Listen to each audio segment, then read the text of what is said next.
Ladies and gentlemen, are you ready? Short intro for an hour. Video presentation. Qui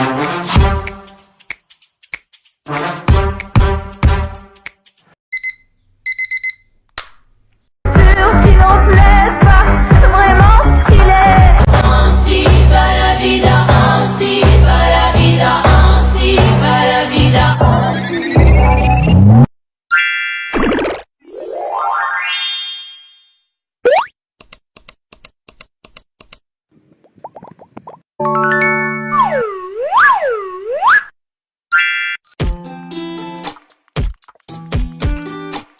Komputer adalah alat yang dipakai untuk mengolah data menurut prosedur yang telah dirumuskan. Kata komputer semula dipergunakan untuk orang yang pekerjaannya melakukan perhitungan aritmatika atau tanpa menggunakan alat bantu. Tetapi arti kata ini kemudian dipindahkan kepada mesin itu sendiri.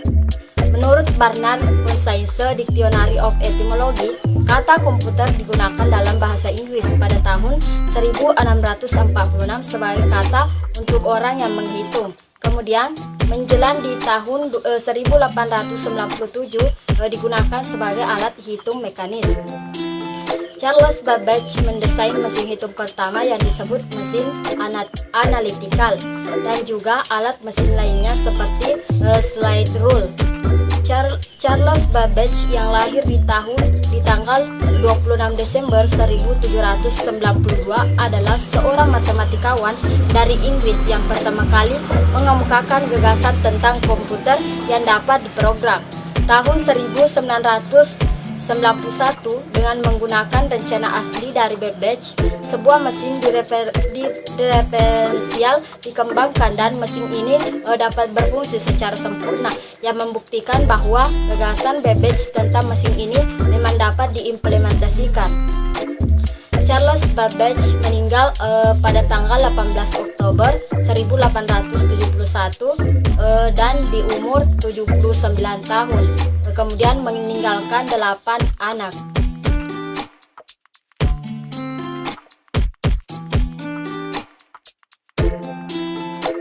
Pada masa itu, perhitungan dengan menggunakan tabel matematika sering mengalami kesalahan. Babbage ingin mengembangkan cara melakukan perhitungan secara mekanik sehingga dapat mengurangi kesalahan perhitungan yang sering dilakukan oleh manusia. Saat itu Babbage mendapat inspirasi dari perkembangan mesin hitung yang dikerjakan oleh Wilhelm Kierkegaard dan Blaise Pascal dan Gottfried Leibniz. Kemudian sejarah komputer ini pun diawali ketika penemu Inggris Charles Babbage menyelesaikan prinsip-prinsip pemakaian umum komputer digital. Mesin yang dirancangnya diberi nama mesin analitis. Meski tidak sama cepatnya, karena mesin ini bukanlah dirancang untuk bertenaga listrik. Namun, berhubung teknologi abad ke-19 belumlah cukup maju, Babbage tidak sanggup merampungkan mesin analis itu, karena selain memang tidak bisa, juga memerlukan waktu dan biaya yang besar. Di tahun 1937, tulisan Babbage menjadi perhatian Howard Aiken yang juga sedang mencoba menyelesaikan rancangan mesin komputer tergerak oleh gagasan Babbage. Mars 1 adalah komputer pertama yang dibuat oleh Aiken. 2 tahun Mars 1 dioperasikan, kelompok insinyur dan penemu lain menyelesaikan ENIAC mesin hitung elektronik pertama. Sejak itu, kemajuan teknologi komputer berkembang pesat. Mesin hitung punya pengaruh begitu besar di dunia dan menjadi lebih penting lagi di masa depan. Sumbangan pikiran Babbage terhadap perkembangan komputer tidaklah lebih besar ketimbang Aiken atau ketimbang John, karena di tahun 1671 Gottfried Wilhelm von Leibniz, seorang filsafat dan matematikus, merancang mesin yang dapat menjumlah, mengurangi, mengalihkan, dan membagi. Dan orang Prancis lainnya, Jacques, yang di awal abad ke-19 sudah menggunakan sistem pengisian komputer untuk mengawasi alat tenun. Alat tenun Jacques punya pengaruh besar terhadap pemikiran Babbage.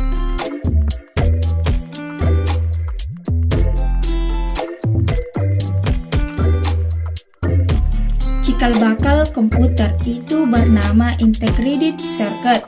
Komputer yang kita pakai kini sudah tergolong canggih jika dibandingkan dengan saat pertama kali chip prosesornya ditemukan. Yuk kita simak sejenak secara perkembangan teknologi chip ini. Integrated circuit atau yang biasa disingkat sebagai IC atau beberapa orang yang menyebut sebagai chip saat ini memiliki peran penting dalam perkembangan industri elektronika di dunia, mulai dari televisi, telepon seluler, komputer, dan berbagai barang elektronik lainnya masih menggunakan IC di dalamnya. Pada tahun 1958, seorang insinyur bernama Jack Kilby yang bekerja pada Texas Instruments mencoba memecahkan masalah dengan memikirkan sebuah konsep menggabungkan seluruh komponen elektronika dalam satu blok yang dibuat dari bahan semikonduktor. Terciptalah chip yang pertama. Meskipun masih dengan skala kekurangan dan kelemahannya, beberapa saat setelah itu Robert Schneck yang bekerja pada Fairchild Semiconductor Corporation menemukan hal serupa meskipun mereka bekerja pada dua tempat yang berbeda. Sejak penemuan pertama IC, riset banyak dilakukan untuk menyempurnakan sebuah IC.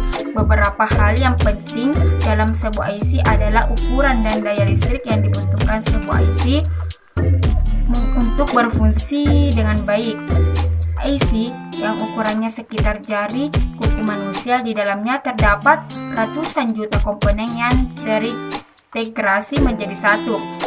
Proses pembuatan IC sendiri terdiri dari ratusan step, meskipun proses pembuatannya hingga siap untuk digunakan sangatlah rumit. Namun keuntungan yang didapatkan dari fleksibilitas sebuah IC dibandingkan dengan jika tidak menggunakan IC. Dilitik dari sejak penemuan IC, teknologi IC boleh dibilang masih muda, belum genap setengah abad dari pertama kali diproduksi. IC telah berperan penting dalam peradaban manusia, seperti komputer misalnya, yang proses utamanya dikontrol oleh ratusan IC. Komputer merupakan hal yang penting dalam mendukung perkembangan teknologi lainnya.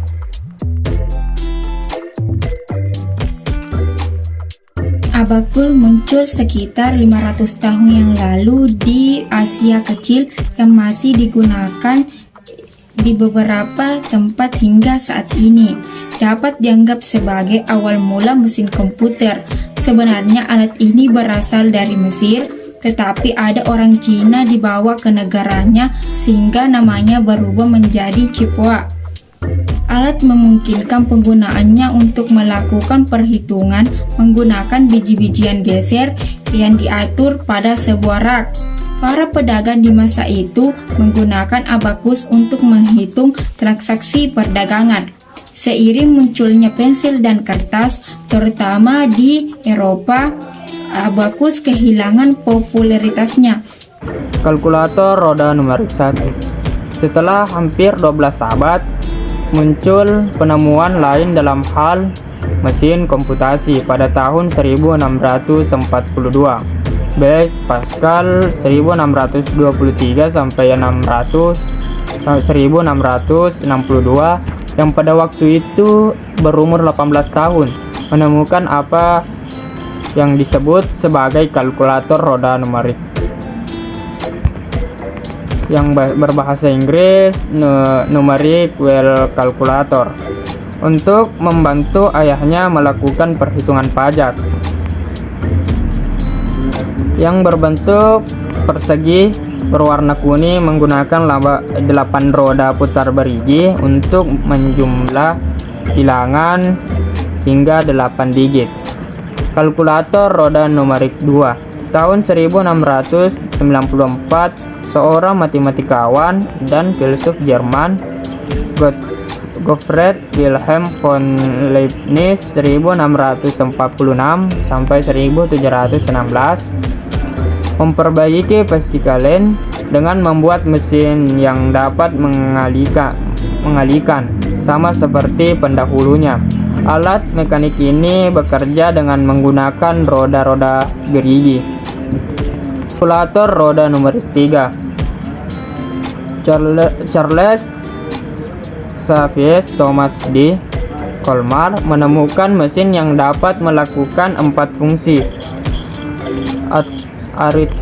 aritmatik dasar.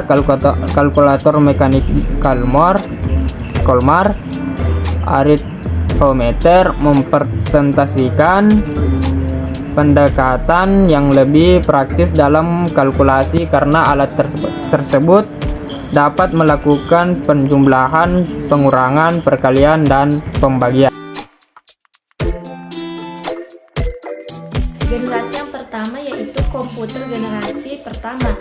Dengan terjadinya Perang Dunia Kedua, negara-negara yang terlibat berusaha mengembangkan komputer untuk mengeksploitasi potensi strategis yang dimiliki komputer. Hal ini tentu saja meningkatkan pengembangan komputer serta mempercepat teknik komputer. Pada tahun 1943, pihak Inggris menyelesaikan komputer pemecah kode rahasia yang dinamakan Closure yang berfungsi untuk memecahkan kode rahasia yang digunakan Jerman. Tempat pembuatan Closure ini tidak mempengaruhi perkembangan industri komputer dikarenakan 2 alasan. Yang pertama yaitu Closure bukan merupakan komputer serbaguna dan ini hanya didesain untuk memecahkan kode rahasia. Alasan yang kedua yaitu keberadaan mesin ini dijaga kerahasiaannya hingga dekade Perang berakhir. Perkembangan komputer lain pada masa ini adalah Electronic Numerical Integrator and Computer ENIAC yang dibuat oleh kerjasama antara pemerintah Amerika Serikat, terdiri dari 18.000 vakum, 70.000 resistor, dan 5 juta titik solder. Komputer tersebut merupakan mesin yang sangat besar yang dikonsumsi daya sebesar 160.000 watt. 1909 John Weich Merchant 1907 sampai 1980. Von Neumann didesain Electronic Secret Variable Automatic Computer pada tahun 1945 dengan sebuah memori untuk memampang baik program ataupun data. Teknik ini memungkinkan komputer untuk berhenti pada suatu saat dan kemudian dilanjutkan pekerjaannya kembali. Komputer generasi pertama dikarakteristik bahwa operasi dibuat secara spesifik untuk tugas tertentu. Setiap komputer memiliki program kode biner yang berbeda yang disebut bahasa mesin. Hal ini menyebabkan komputer sulit untuk diprogram dan kecepatannya. Selain komputer generasi pertama adalah kegunaan tubal vakum yang terletak pada masa tersebut dan data. Selanjutnya generasi kedua. Pada tahun 1945, penemuan resistor sangat mempengaruhi perkembangan komputer. Resistor menggantikan tubal vakum yang ada pada televisi, radio, dan komputer. Pada awal tahun 1960-an, mulai bermunculan komputer generasi kedua yang sukses di bidang bisnis, di universitas, dan di pemerintahan. Komputer generasi kedua ini merupakan komputer yang menggunakan transistor. Program yang tersimpan di dalam komputer dan bahasa programan yang ada di dalam fleksibilitas kepada komputer. Fleksibilitas ini meningkatkan kinerja dengan harga yang pantas bagi pengguna bisnis. Bahasa programan ini kode mesin yang rumit dengan kata-kata dan kalimat formula matematika yang mudah dipahami oleh manusia. Hal ini memudahkan seseorang untuk komputer. Selanjutnya yaitu komputer pada generasi ketiga. Walaupun resistor dalam banyak hal mengungguli tubal vakum, namun resistor menghasilkan panas yang cukup besar yang dapat berpotensi merusak bagian-bagian internal komputer. Batu kursa menghilangkan masalah ini. Jack Libis, seorang insinyur mengembangkan integrasi tahun mengkombinasikan 3 elektrod kolektor dengan silikon kecil yang terbuat dari faksa. Para ilmuwan berhasil memasukkan komponen-komponen ke dalam suatu chip yang tunggal yang disebut semikonduktor. Hasilnya, komputer menjadi semakin kecil karena komponen-komponen yang dapat diibaratkan dalam chip. Komputer generasi ketiga lainnya yaitu penggunaan operasi yang memungkinkan menjalankan berbagai program yang berbeda secara serentak, dan program pertama yang berfungsi untuk memonitor dan mengkoordinasi komputer. Selanjutnya, komputer pada generasi keempat. Setelah IC, tujuan pengembangan menjadi lebih jelas dengan mengecilkan ukuran sirkuit dan komponen-komponen elektrik. Dapat memuatkan ratusan komponen dalam sebuah chip. Pada tahun 1980-an, Spheriges Integrators membuat ribuan komputer dalam sebuah chip tunggal. Demikian banyak komponen dalam keping dan berukuran sekeping uang logam yang mempunyai harga dan komputer. Hal tersebut juga meningkatkan daya kerja. IC dibuat untuk mengerjakan suatu tugas tertentu yang spesifik. Sekarang, sebuah mikroprosesor dapat diproduksi untuk memenuhi seluruh kebutuhan yang diinginkan. Tidak lama kemudian, setiap perangkat rumah tangga seperti Microsoft Oven, televisi dilengkapi dengan Microsoft Windows. Perkembangan yang demikian memungkinkan orang biasa untuk menggunakan komputer biasa. Komputer tidak lagi menjadi dominan kombinasi perusahaan-perusahaan besar. Pada masa sekarang, kita mengejar IBM kompatibel dengan pemakaian CPU. Seiring dengan menjaminnya penggunaan komputer di tempat kerja, cara-cara baru untuk menggali kompetensi terus dikembangkan. Seiring dengan bertambah kuatnya komputer kecil, komputer-komputer tersebut dapat dimulai dengan secara bersamaan saja untuk saling berbagi memori dengan menggunakan perkabelan langsung yang disebut dengan local area network atau LAN atau kabel telepon. Jaringan ini dapat berkembang menjadi sangat besar. Selanjutnya kita masuk ke komputer generasi kelima sampai sekarang ini. Mendefinisikan komputer generasi 5 cukup sulit karena hal ini masih sangat mudah. Contoh imajinatif komputer kelima yaitu komputer fiksi dari novel karya Arthur. Halaman menampilkan seluruh fungsi yang diinginkan sebuah komputer generasi kelima. Dengan landasan pembuatan, hal dapat cukup memiliki nalar untuk melakukan percakapan dengan manusia, memasukkan visual dan belajar pengalamannya sendiri. Banyak kemajuan di bidang desain komputer semakin memungkinkan pembuatan komputer generasi kelima. Kemajuan rekayasa terutama adalah kemampuan pemrosesan yang akan menggantikan mode moment. Chapman adalah negara yang terkenal dalam sosialisasi jargon dan proyek komputer generasi kelima. Lembaga IJA atau Institute for Computer Technology juga dibentuk untuk merealisasikannya. Banyak kabar yang menyatakan bahwa proyek ini telah gagal. Keberhasilan untuk generasi kelima ini akan membawa perubahan baru paradigma komunikasi di dunia. Kita tunggu informasi mana yang lebih valid dan memberikan hasil. Terima kasih. Mungkin cukup sekian pembahasan materi dari kelompok kami. Assalamualaikum warahmatullahi wabarakatuh.